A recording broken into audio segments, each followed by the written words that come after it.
Hello, നമ്മളെന്താ ഉണ്ടാക്കുക? നമുക്ക് ചെമ്മീൻ തന്നെ ആയിക്കോട്ടെ. ചെമ്മീനൊന്ന് നോർമലി നല്ല അടിപൊളിയായിട്ടൊന്ന് വറുക്കണമെന്ന് നോക്കിയാലോ. അതിലേക്ക് 1/2 കിലോ ചെമ്മീൻ എടുത്തിട്ടുണ്ട്. അതിലേക്ക് ഒരു 1.5 ടേബിൾ സ്പൂൺ, 2 ടേബിൾ സ്പൂണിൻ്റെ അടുത്ത് തന്നെ ഞാൻ കാശ്മീരി ചില്ലി എടുത്തിട്ടുണ്ട് കേട്ടോ. കാരണം അത് വല്ലാതെ എരിവില്ലല്ലോ, അതുകൊണ്ടാണ് കാശ്മീരി ചില്ലി എടുത്തിട്ട് ഉള്ളത്.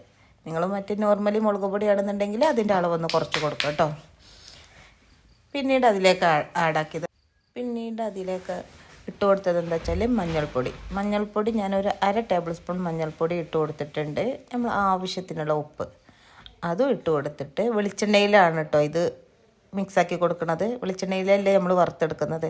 അപ്പോൾ നമ്മൾ വെളിച്ചെണ്ണയിൽ തന്നെ ഇത് കുഴച്ചെടുക്കുന്നതായിരിക്കും ഏറ്റവും ഉത്തമം കേട്ടോ. അപ്പോൾ വെളിച്ചെണ്ണയിലും ഒക്കെ ലേശം വിനെഗർ ഒറ്റിച്ചിട്ട് നന്നാക്കി ഒന്ന് മിക്സാക്കിയിട്ട് ഒരു 1/2 മണിക്കൂർ ഒന്ന് റെസ്റ്റ് ചെയ്യാൻ വെക്കാം.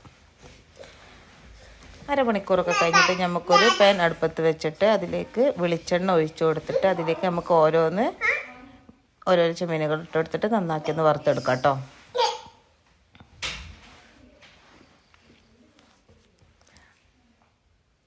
അങ്ങനെ ഏകദേശം എല്ലാ ചെമ്മീനും ഇട്ട് കൊടുത്തതിന് ശേഷം നമുക്ക് ഒരു 5-6 അല്ലി വെളുത്തുള്ളി എടുത്തിട്ട് ഒന്ന് കുത്തി ചതച്ചിട്ട് അതിലേക്ക് ആഡാക്കി കൊടുക്കുക. കുറച്ച് കറിവേപ്പിൻ്റെ ഇല ഇട്ട് കൊടുക്കട്ടെ. എന്നിട്ടൊന്ന് മൂടി വെച്ചിട്ട് വേവിക്കാം. മൂടി വെച്ച് വേവിക്കണം എന്നില്ല, എന്നാലും ചെമ്മീന് അത്യാവശ്യം കുറച്ചെങ്കിലുമൊക്കെ വേവുണ്ടായത് കൊണ്ട് ഒന്ന് മൂടി വെച്ച് വേവിക്കാം കേട്ടോ. കുട്ടികൾക്കൊക്കെ നല്ലോണം വെന്താൽ കുട്ടികൾക്ക് വയറുവേദനയുടെ പ്രശ്നമൊക്കെ ഒന്ന് മാറും. ഇനി അതിന് ഞാൻ ലേശം ഒന്ന് മാറ്റി വെക്കുന്നുണ്ട് രാത്രിക്കത്തെ ആവശ്യത്തിന് വേണ്ടിയിട്ടായിട്ട്. ഞങ്ങൾ 2 പേരേ ഉള്ളൂ.